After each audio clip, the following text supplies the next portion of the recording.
Բարի երեկո եւ բարի գալուստ հայկական ժամանակ տաղավարում զրուցելու եմ կանայք եւ գլոբալ անվտանգային ճարտարապետությունը մտակենտրոնի ավագ փորձագետ Էլեն Հոխիկյանի հետ։ Բարև ձեզ Տիկին Հոխիկյան։ Բարև ձեզ։ Հարցազրույցը սկսենք Ամերիկայի Միացյալ Նահանգներից։ Անցյալ տարվա դեկտեմբերին գիտենք, որ հրապարակվեց ազգային անվտանգության ռազմավարության դոկտրինը, այդտեղ հստակ կար, եթե այսպես շատ ամփոփ փորձեմ ասել,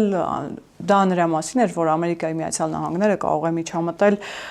եւ հարավային Ամերիկայում վերջնական խոսքը նաեւ լինելու է Միացյալ Նահանգներին, եթե իր շահերին հակասող որևէ քայլ տեսնի եւ նաեւ այնտեղ ակնարկ էր արվում Թրամփը դրա մասին խոսելով ասաց, որ դրանում պիտի կասկած չլինի եւ տարեսկզբին մենք տեսնում ենք այդ դեպքերը, միջոցառումները, այսպես եթե կարելի է ձևակերպել Վենեսուելայում։ Ինչի մասին էին Վենեսուելայի գործողությունները եւ մենք կարող ենք ասել, որ դրանք շարունակություն են ունենալու եւ դա միայն սկիզբն էր։ Շնորհակալություն հրավերի համար նախ եւ օգտվելով առիթից ուզում եմ շնորհավորել ձեր բոլոր հեռուստադիտողների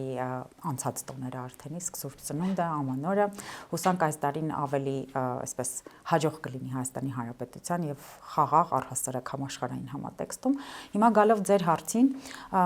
այս ամենը շատ լավ այսպես տեղավորվում է այն տրամաբանության մեջ, որի մասին իր նախընտրական ամբողջ այսպես ընթացքում խոսել է Դոնալդ Թրամփը ու նաև ինչի մասին շարունակել է խոսել ընտրություններից հետո։ Խոսքը Մոնրոյի դոկտրինի ավելի թերևս ժամանակակից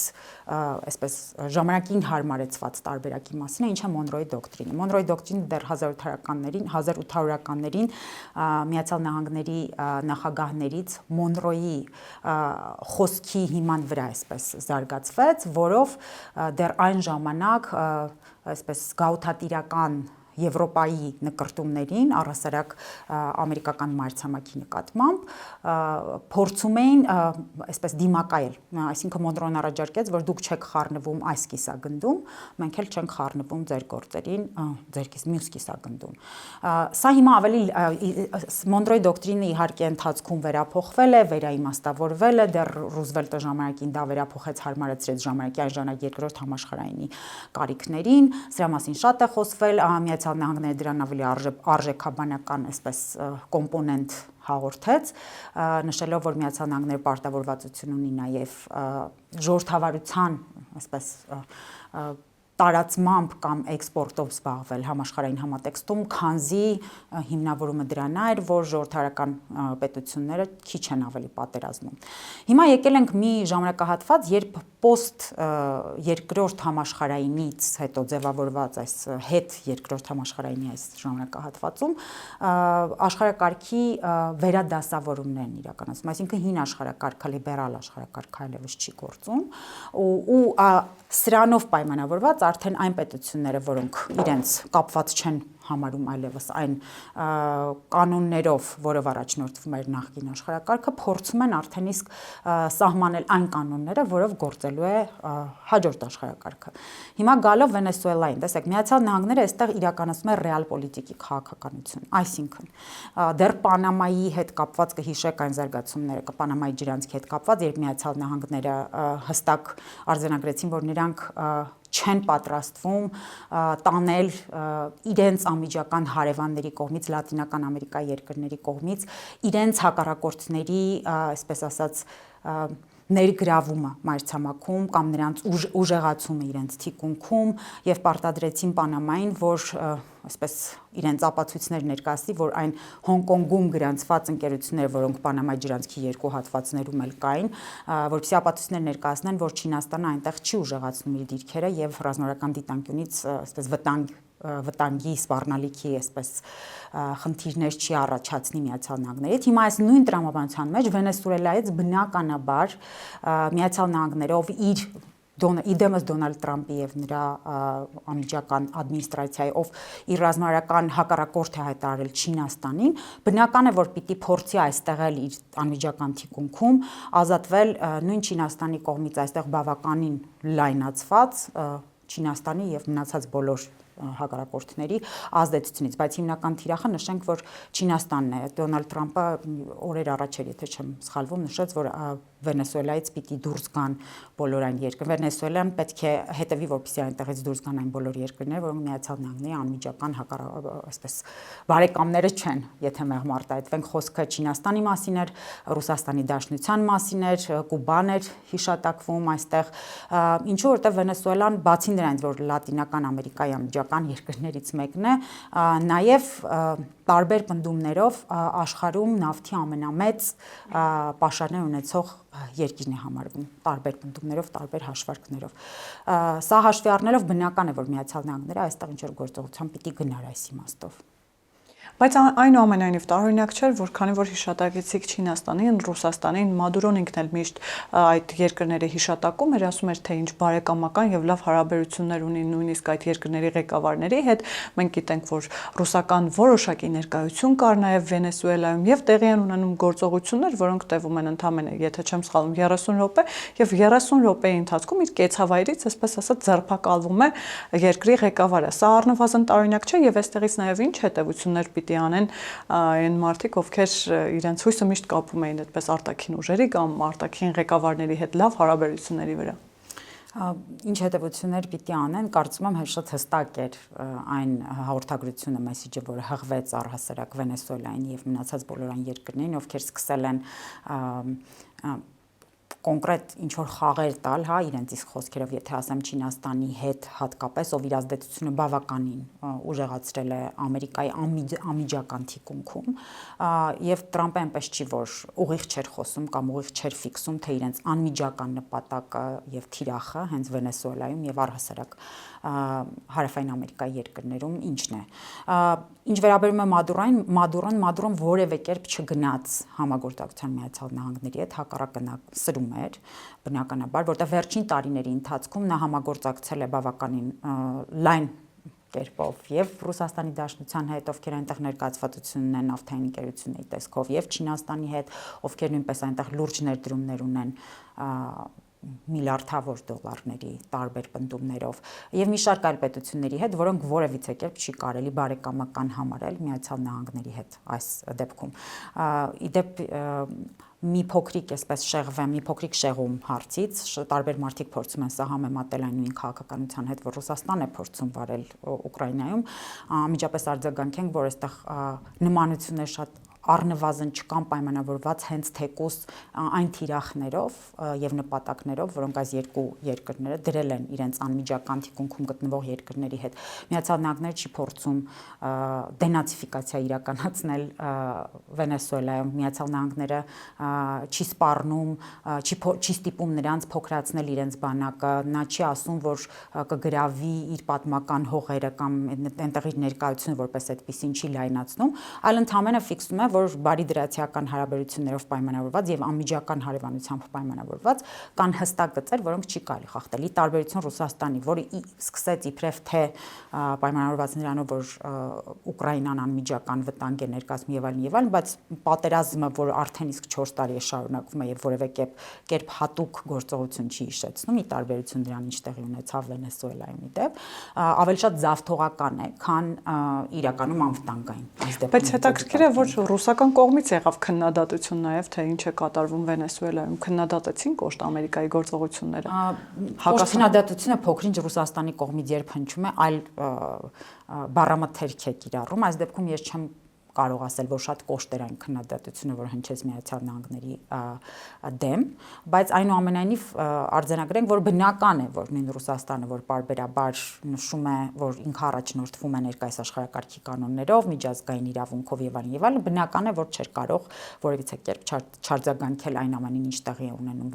Վենեսուելայում, հատկապես որ ինքն էլ այնտեղ ներկայացված բավականին լուրջ շահեր ունի, ներդրումներ ունի, ազդեցություն ունի ի վերջո եւ այլն։ Հիշենք, որ ժամանակին, երբ Մադուրոն պատրաստ էր հանձնվել իր նախորդ ընտրություններից վերջին, չէ, դրանից առաջ տեղի ունեցած ընտրություններից առաջ, տարբեր աղբյուրներից հստակ այսպես ազդակներ եղան, որ նրան համոզել է չհեռանալ, չփախնել եւ այլն, հենց անմիջապես Վլադիմիր Պուտինը եւ Ռուսաստանի Դաշնությունը։ Վերադառնանք մեր տարածաշրջան, ինչի մասին է թրիփը եւ ինչպես կարող է այս իրողությունների հետ ընդհանուր առմամբ կապ ունենալ։ Անմիջապես տեղավորվում է Միացյալ Նահանգների անմիջական հետաքրքրությունների եւ շահի շրջանակներում, այսինքն նրանք փորձում են պայծ դրությամբ մաքսիմում լայնացնել իրենց ազդեցությունը այն ռեգիոններում, որտեղ նրանք կարող են հակազդել Չինաստանի գնալով ավելի լայնացող ազդեցությանը։ Թրիպն էլ պարբերաբար նշվել է, որ հնարավորություն կտա միջին միջանցքի համատեքստում ունենալ ճանապարհի մի հատված, որը որևիցե կերպ չինական պրոյեկտի, մեկ ճանապարհ, մեկ գոտի պրոյեկտի մաս չէ եւ Չինաստանի կողմից չի կառավարվում կամ չի վերահսկվում որպես այդպեսին, բայց միայն դրա մասին չի անշուշտ, որովհետև այսօրվա աշխարհում պայմանավորված տարբեր կոնֆլիկտներով, իրավիճակի հեղեղությունությամբ, նույն Եգիպտոսում, Կարմիր ծովում, Եգիպտոսի հարևանությամբ, Եմենի, այսպես ռազմական գործողություններով պայմանավորված Կարմիր ծովում տեղի ունեցող, որը նույն նավային ճանապարհ, նավատորմի ճանապարհների, այսպես անվտանգության տեսանկյունից լուրջ խնդիրներ է ստեղծել, բնական է, որ այլընտրանքային տարբերակներ պետք է փնտրվեին հնարավորինս ապահով կերպով, այսպես բեռների տեղափոխում իրականացնելու համատեքստում ու տարբերակները պիտի լինեին այնպիսիք, որոնք նաև չպիտի այսպես խանգարեին որպես այդպեսին Միացյալ Նահանգների կամ հակասեին ներողություն ոչ թե խանգարեին, հակասեին Միացյալ Նահանգների շահերին։ Եվ Իրանում տեղի ունեցողները արդյոք կարող ենք կապել այս գլոբալ աշխարհաքաղաքական իրողությունների հետ, որովհետև գիտեք, Իրանում էլ դեկտեմբերի վերջից սկսված այս ցույցերը արդեն բողոքի ակցիաները վերածվել են ավելի շատ այսպես պայքարի, արդեն իշխանափոխության կոչեր են արվում, ամբողջ հանրապետության գրեթե բոլոր 31 մարզերն են ընդգրկված եւ գրեթե բոլոր քաղաքներն են ընդգրկված, այսինքն աշխարհագրությունը գնալով մեծանում է եւ նաև աքսորիալ թագաժառանգը իր սոցցանցերի էջում այսպես հայտարարություն է անում, որ ինքը պատրաստ է ստանձնել իշխանությունը Իրանում, այսինքն հնարավոր է հիմա ռեալ գնալ իշխանափոխության, թե սրանք պարզապես ցույցեր են, որոնք գնալով ավելի կմարեն, ինչ զարգացումների սպասել եւ նաև այդ զարգացումները ինչպես կանդրադառնան թե Հայաստանի, թե Հայաստան-Իրան հարաբերությունների եւ թե այդ TRIP նախագծի վրա, որովհետեւ գիտենք, որ հայ ամերիկյան եւ իրանական կողմի սրացումները չեն կարող որևէցև չազդել այս տարածաշրջանի վրա։ Դժվար կլինի պատասխանել բոլոր ձեր հարցերին միարժեքորեն, որովհետև Իրանից եկող ինֆորմացիան շատ չէ, պայմանավորված երկրի ավելի փակ լինելու իսկ բնույթով, բայց ինչ գիտենք մինչ այս պահը հետևյալն է, այն որ Իրանում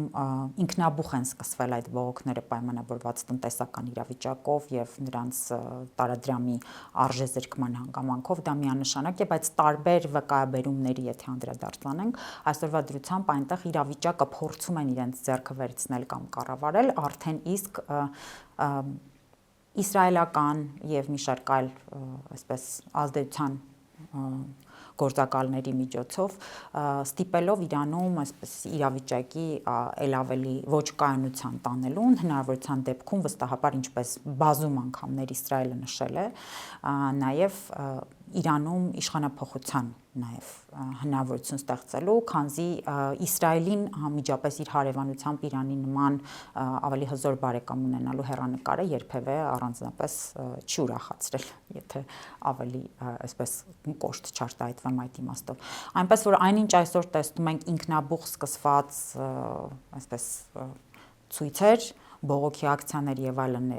այնտեղ իշխանությունների դեմ կարող է ինչ-որ պահի վերածվել էլ ավելի համակարգված, կազմակերպված հակաիշխանական շարժման, որի հետևանքները այսօր կարծում եմ դժվար կլինի կանխագուշակել, պայմանավորված թեկուզ նրանով, որ ես ինքս իրանագետ չեմ եւ ներսից ինֆորմացիա այնպես չի, որ ունեմ, եւ պայմանավորված նաեւ նրանով, որ այն բոլոր գործոնները, որոնք որ այս պահի դրությամբ շարժման մեջ են, բավականին շատ են, որ հնարավոր լինի ինչ կանխատեսում, հստակ կանխատեսումներ անել։ Ինչևէ հույս հայտնեմ, որ ինչ էլ որ տեղի ունենա, տեղի կունենա Իրանի ժողովրդի որոշմամբ, քանի որ Իրանը մեզ բարեկամական երկիր է եւ մենք միշտ լավ հարաբերություններ ենք ունեցել Իրանի հետ, հույս ունենանք, որ Իրանի ժողովուրդը կորոշի, թե ինչպիսի իշխանություն, ինչպիսի կառավարություն է ուզում։ Իսկ թե դա ինչպես կանդրադառնա, այնտեղ կան բազում ռիսկեր, բնականաբար պայմանավորված այն անհանգիստ վիճակով, որ Իրանում է, եւ եթե շարունակվի այս ցույցերի տրամաբանությունը, չի բացառվում, որ նաեւ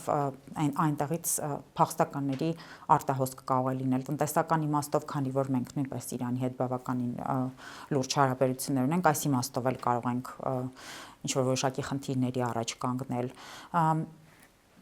Մյուս իմաստներով թերևս պետք է սպասել տեսնել, թե որ ուղղությամբ են այս զարգացումները գնալու։ Իսկ սենատոր Լինդսի Գրեմի այն հայտարարությունը, որ Դոնալդ Թրամփը Բարակ Օբաման չէ եւ եթե Իրանի ղեկավարությունը որոշի սպանել անմեղ ցուցարարներին, որոնք պահանջում են ավելի լավ կյանք, Դոնալդ Թրամփն էլ կսպանի Իրանի ղեկավարությունը։ Նախ ինչի մասին են այս հայտարարությունները առհասարակ Միացյալ Նահանգներից եկող, որ իրենք պատրաստ են միջամտելու եւ այդ միջամտությունը պատրաստ է օգնությունը ճանապարհին է, նաեւ իսրայելական կողմից ենք մենք տեսնում նման հայտարարություններ։ Այսինքն ամեն դեպքում սրանք պարզապես հայտարարություններ են սթափեցնելու եւ կամ վախեցնելու համար Իրանի իշխանություններին, թե ռեալ ինչ որ մի կետում Իսրայելը եւ կամ Միացյալ Նահանգները կարող են միջամտել գործընթացին։ Նրանք չեն թաքցնում, որ կարող են, եթե իհարկե իրավիճակը հնարավորինս հարմար, այսպես առիթ տրամադրի, կխառնվեն միանշանակ, Դոնալդ Թրամփը ինքն էլ հայտարարեց, որ եթե Իրանում սկսեն սպանել ցուցարարներին, ժողովրդին եւ այլն, Միացյալ Նահանգները անպայման գետնի վրա կխառնվի։ Քանի որ Միացյալ Նահանգներում այս պայծրությամբ Դոնալդ Թրամփի վարչակազմի իշխանության կարծում եմ Նետանյահուն մաքսիմալ փորձելու է օգտվել իրավիճակից, ինչպես եւ նախորդ անգամ իրենց ամենակարևոր եւ առաջնային խնդիրները լուծելու համար։ Իսկ այդ խնդիրների այսպես ամենաթերևս կարևորների մեջ հենց Իրանի հետ անմիջական հարաբերություններ կամ Իրանի հետ ունեցած խնդիրներն են եւ Իրանին իբրև հակառակորդ մաքսիմալ նեյտրալիզացնելու խնդիրն է տվյալ դեպքում նույն Իսրայելի համար։ Կրկին, եթե հայտարարում են, ինչպես տեսել ենք այլ դեպքերում, միանշանակ ես չեմ բացառում, որ Միացյալ Նահանգներն էլ Իսրայելն էլ գուցե խառնվեն ինչ-որ պահի կոնֆլիկտին, բայց դա արդեն պայմանավորված է թերևս նրանով, թե որ ուղղությամբ կզարգանան իրադարձությունները Իրանում եւ արդյոք բարենպաստ կլինի իրավիճակը նրա համար, որպեսզի Միացյալ Նահանգները կամ Իսրայելը գետնի վրա ինչ-որ օպերացիա իրականացնեն Իրանում, արդեն իսկ տվյալ դեպքում իշխանությունների դեմ։ Ամեն դեպքում Տիկին Հողիկյան, ես ճիշտ եմ հասկանում, որ անկայունությունը Իրանում եւ դրա երկար տևելը այդ անկայուն իրավիճակի ամեն դեպքում Հայաստանի շահերից չի բխում եւ ընդհանուր առմամբ տարածաշրջանում լավ մթնոլորտ չի ստեղծվում։ Ավելի շատ տարածաշրջանի շահերից չի բխում, որովհետեւ եթե միտեղ կա լարվածություն, միտեղ կա կոնֆլիկտ, արդեն առևտրատնտեսական կապերի դիտանկյունից խնդիրներ են առաջանում։ Իսկ թե ինչպես կլուծվի, այստեղ ամբողջ խնդիրը նրանում է, թե որքանով արագ կհաջողվի հանգուցալուծել խնդիրը։ Ես չեմ բացառում, որ եթե Իրանում իսկապես ռեժիմի փոփոխություն տեղի ունենա եւ հնարավոր լինի դա իրականացնել հնարավորինս արագ, ինչպես նաեւ ձեր խոսքում հիշեցիք, Իրանի շահի որդուն, որը վերջերս բավականին ակտիվացել է սոցցանցերով եւ կոչերով դիմում է Իրանի ժողովրդին, եթե հաջողվի նման փոփոխության գալ հնարավորինս արագ, ինչը կարծում եմ բավականին բարդ է հաշվի առնելով Իրանի այսպես կառավարման համակարգի բազմաշերտությունը, չի բացառվում, որ Հայաստանի համար այդ իմաստով շատ ավելի բարենպաստ պայմաններ ստեղծվեն, թեկուզ պայմանավորված նրանով, որ Իրանը այլևս չի լինի հակաամերիկյան, չի լինի հակաարևմտյան եւ որ ամենակարևորն է Իրանի վրայից այլևս պատժամիջոցները նաեւ դուրս կբերվեն, ստեղծելով շատ ավելի լավ տնտեսական հնարավորություններ եւ Հայաստանի եւ առասարակ տարածաշրջանի երկրների համար։ Բայց եթե անհանգիստ իրավիճակը շարունակվի փոքր-ինչ ավելի երկար եւ արդեն ստեղծի այլ ռիսկեր, բնականաբար կարճաժամկետ հեռանկարում եթե դիտարկենք, անշուշտ Հայաստանի համար ռիսկեր էլ կան տվյալ ստեղծված իրավիճակում։ Եվ քանի որ հարևանների հետ առևտրից խոսեցինք տարածաշրջանում ընդհանուր այդ իրավիճակից, երկրորդ չափաբաժին նավթամթերքը շուտով Ադրբեջանից կգա Հայաստան եւ օրերս Իլհամ Ալիևը իր հարցազրույցում այսպես շատ կառուցողական նախ ընդհանուր առմամբ Իլհամ Ալիև տեսանք, որը խոսում էր 2025 թվականի ձեռքբերումների մասին, թե ինչքան կարեւոր էր այն Հայաստանի եւ Ադրբեջանի համար, որովհետեւ ունեցանք խաղաղություն եւ 26 թվականը նաեւ նրա մասին է, որ այդ խաղաղությունը բնությունը պիտի աճեցնենք։ Իլհամ Ալիևը նաև խոսում էր այն մասին, որ ըստ էության TRIP-ի այդ գործարքում պարտվող կողմ չկա, երկու կողմերը շահող են, որովհետև թե Հայաստանն է ճանապարհներ ստանում, ապա շրջափակում ստանում, թե Ադրբեջանը կարողանում է Հայաստանի միջոցով կապվել Նախիջևանի հետ եւ այսպես շարունակ։ Նախ ընդհանուր առմամբ ինչով էր պայմանավորված այսքան կառուցողական լինելը Իլհամ Ալիևի։ Մենք դա կարող ենք էլի վերադառնալով Վենեսուելայում տեղի ունեցածին կարող ենք այս աշխարհակաղակական ընդհանուր կոնտեքստում դիտարկել եւ եթե այո, ապա ինչպես կարող է կապ ունենալ մեկը մյուսի հետ եւ ինչու է Իլհամ Ալիևը այսքան կառուցողական։ Անշուշտ պիտի կապել թերևս վերջին զարգացումների հետ առհասարակ համաշխարհային համատեքստում հարցին բազմիցս անդրադառնալով տարբեր առիթներով նշել եմ, որ Իլհամ Ալիևը շատ պրագմատիկ առաջնորդ է եւ անշուշտ այս պարագայում էլ Միացյալ Նահանգների հետ իր հարաբերությունները ել ավելի լավարկելու համատեքստում բնականաբար նա չի անի քայլեր, որոնք առաջին հերթին չեն բխում հենց առաջին հերթին Ադրբեջանի շահերից։ Իսկ Ադրբեջանի շահը նա արդեն իսկ կապում է նրա հետ, որպեսզի հետագայում կարողանան իրենց հարաբերությունները լավարկել, բարձրացնել նոր մակարդակի Միացյալ Նահանգների հետ եւ մի շարք այլ պետությունների հետ, բայց այս դեպքում իր ձեր հիշատակած հարցադրույցում նա խոսել է նաև դրա մասին, որ այս պայծությամբ 907-րդ բանաձևը նույնպես ժամանակավորապես չեղարկվել է եւ հույս է հայտնել, որ հնարավոր կլինի հասնել նրան, որպեսզի առհասարակ այդ բանաձևը դուրս գա որպես այդպեսին, ոչ թե ժամանակ առ ժամանակ շրջանցվի, ինչպես այսօր արվել է, եւ որպեսզի նման ինչ որ արդյունքի հասնեն, բնական է, որ նրանք էլ պիտի ապացուցեն, որ իրենք կառուցողական գործընկեր են եւ տարածաշրջանում եւ Միացյալ Նահանգների համար հետագայում էլ Միացյալ Նահանգների հետ իրենց հարաբերությունները ինչպես պարբերաբար նշում են ռազմավարական գործընկերության մակարդակի հասցնելու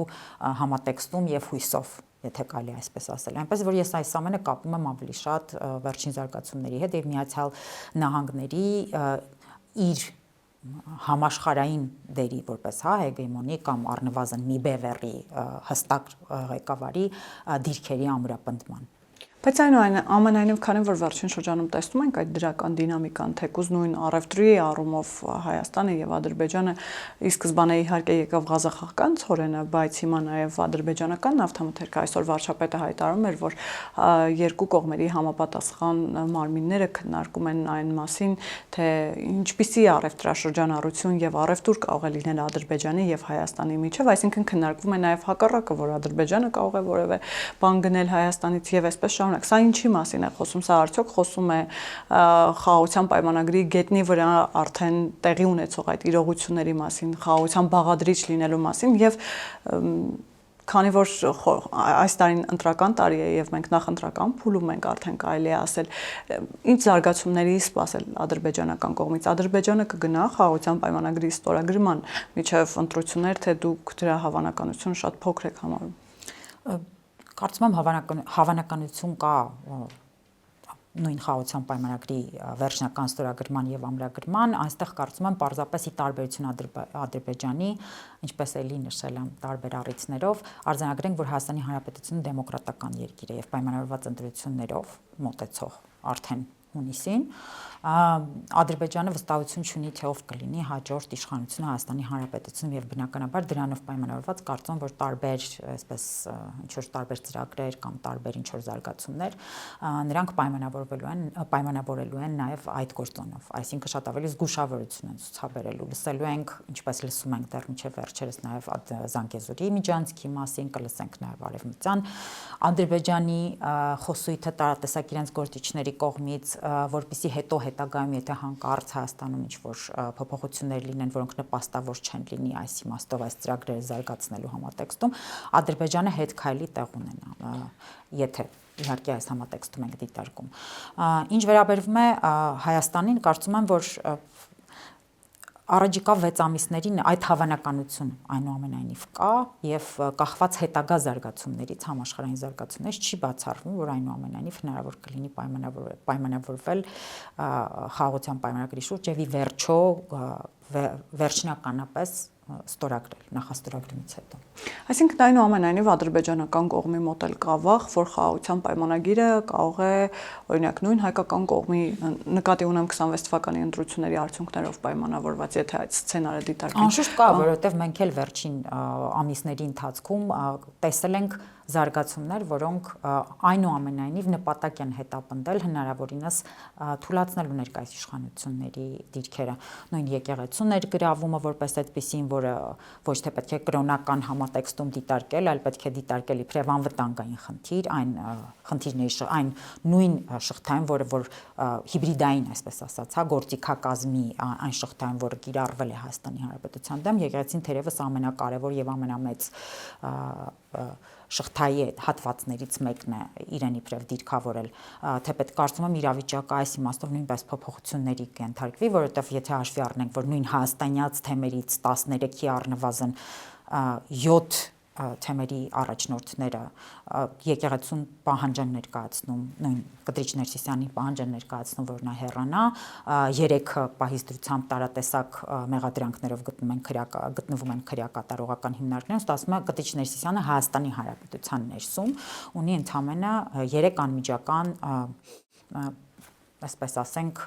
գործընկեր, ովքեր պահից դրությամբ դեռ չեն միացել այն շարժմանը, որին միացել են 7 հայաստանյաց թեմերի առաջնորդներ, 3 արդեն 4, եթե չեմ սխալվում, որովհետև Շվեյցարիայի թեմի առաջնորդն էլ միացավ,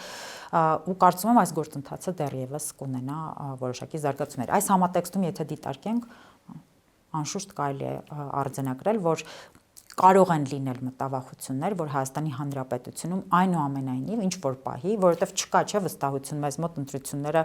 այսպես այնպես չի, որ կանխորոշված են ընտրությունների արդյունքի տարբերություն նույն Ադրբեջանի։ Բնական է, որ նրանք տարբեր սցենարների պիտի պատրաստվեն այդ իմաստով, այդ պատճառով կարծում եմ հենց այդ տարբեր սցենարներին էլ սցենարներով պայմանավորված էլ նրանք տարատեսակ բոլոր սցենարներին պատրաստվում քայլեր կանեն, իրականացնեն կամ ժամանակ առ ժամանակ տարբեր հայտարարությունների իհարկե անշուշտ կանեն։ Տիկին Հողիկյան, քանի որ խոսեցիք եկեղեցու շուրջ տեղի ունեցողի մասին, տեսեք, մի կողմից շատ ճիշտ նշեցիք, որ արդեն 7 թեմերի առաջնորդներ, 10 եպիսկոպոսներ ընդվզել են եւ հայտնի պահանջը կա, այո, Շվեյցարիայի թեմի տեղապահը նաեւ միացավ,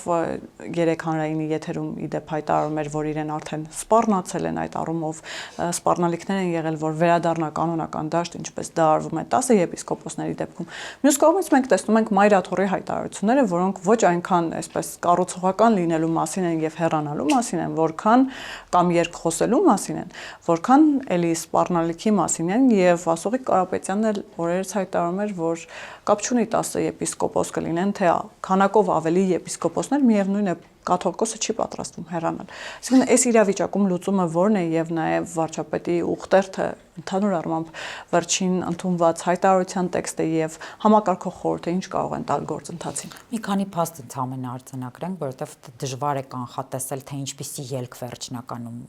կլինի ստեղծված իրավիճակից։ Արձանագրեցինք, որ առնվազն հայաստանյան 13 թեմերից 7-ի ներկայացուցիչները չեն սատարում Կտրիչ Ներսիսյանին, ավելին կոչ են արել, հորդորել են, որպեսզի նա հեռանա։ 3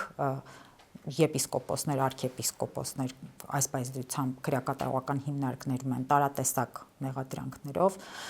որոնցից առնվազն 2-ը բավականին լուրջ ծանր մեղադրանքներով են այս պայծրությամբ անցնում։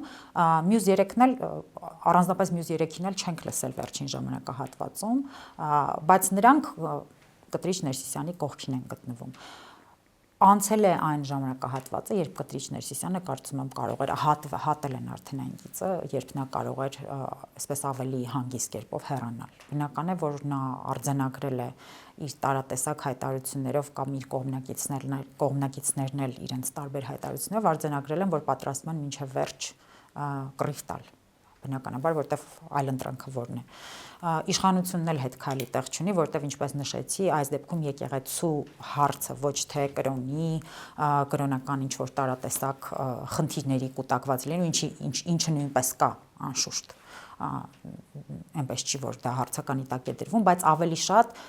անվտանգային բնույթ ունի ինքը իրենով, որովհետև եթե եկեղեցին, որը լրջագույն կառույց է եւ Հայաստանի Հանրապետության ներսում իր պատմական նշանակությամբ, իր նաև մշակութային եւ հոգեվոր ազդեցության դիտանկյունից օգտագործվում է Հայաստանի Հանրապետության դեմ, բնական է, որ այդ հարցը չի կարելի անտեսել եւ անշուշտ այդ հարցը հնարավորինս արագ պիտի լուծվի։ Հակառակ դեպքում ստացվում է մենք մեր թիկունքում Հայաստանի Հանրապետությունը իր իսկ ներսում անմիջապես ոչ թե անգամ դրսում իր թիկունքում ունի լուրջ հակառակորդ, որը աշխատում է Հայաստանի Հանրապետության շահերի դեմ անկախ նրանից, թե ինչպիսի որակումներ դրան կտան ներկայիս տարատեսակ ընդդիմադիր գործիչներ։ Ամեն դեպքում հաշվի առնելով այն, որ տարատեսակ եկեղեցականներ շարունակում են միանալ վարչապետի կոչին, միանալ առհասարակ պահանջին, որպեսզի կտրիչ Ներսիսյանը հեռանա, թույլ տվեք հույս հայտնել, որ լուծումը ներսից կգա եւ հնարավորինս ռացիոնալ այսպես ճանապարհով կընթանա այս process-ը եւ ի վերջո ստիպված չենք լինի էլ ավելի լուրջ ցնցումների ճանապարհով տանել։ Տիկին Հողիկյան, եթե փորձեմ ամփոփել, այ ասացիք, որ երկու կողմն էլ հատել են այդ կարմիր գիծը կամ անդառնալիության կետը եւ երկու կողմն էլ չեն պատրաստվում նահանջել որևէ կերպ, պիտի գնան միջև վերջ, ասացիք, որ եկեղեցին էլ միջև վերջ պիտի կռիվ տա։ Ինչ հասկանալ այդ միջև վերջ կռիվ տալ, այսինքն միջև օգտագործել բոլոր այն հնարավոր կամ եղած կամ մնացած բոլոր այն միջոցները, որոնք իրենք ունեն իրենց ձեռքի տակ, մինչև որ արդեն իսկ թերևս էլ հնարավորություն եւ միջոցներ չեն ունենա պայքարելու կողմերից ինչ որ մեկը։ Այս դեպքում դեռևս ականատես են եղել եկեղեցու այսպես միջոցների մաշման process-ին, ոչ թե կառավարության ներկայացրած պահանջներին։ Ճիշտ հակառակը կառավարությունը գնալով էլ ավելի լուրջ աջակցություն է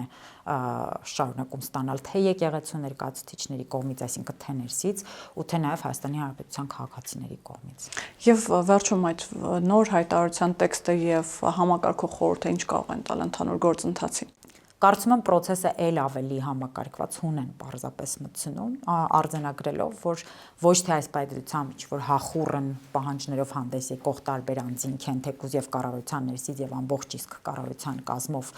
այլ նաեւ սա այսպես համակարգված կերպով դարձել է նաեւ մեր եկեղեցու թեմերից մեծ մասի նաեւ խնդիր, ինչպես նաեւ հավատավոր ժողովրդի։ Շնորհակալ եմ Տիկին Հողիկյան։ Շնորհակալություն։ Իսկ ես հիշեցնեմ, որ տաղավարում զրուցում էի կանայք եւ գլոբալ անվտանգային ճարտարապետությունը մտակենտրոնի ավագ փորձագետ Էլեն Հողիկյանի հետ։ Կհանդիպենք։